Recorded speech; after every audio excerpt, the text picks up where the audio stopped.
সহিহ বুখারীর 893 নম্বর হাদিসের বর্ণনা এবং 6138 নম্বর 7138 নম্বর হাদিসও আছে। দুটোটা হাদিস একই রকম, বাকি শব্দ একটু ভিন্নতা আছে।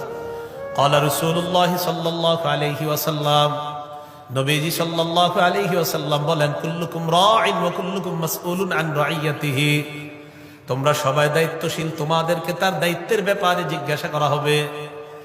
আল ইমামু রাঈন ওয়া মাসউলুন আন রাইয়াতিহি, ইমাম দায়িত্বশীল মানে শাসক দায়িত্বশীল, তাকে তার প্রজাদের ব্যাপারে জিজ্ঞাসা করা হবে।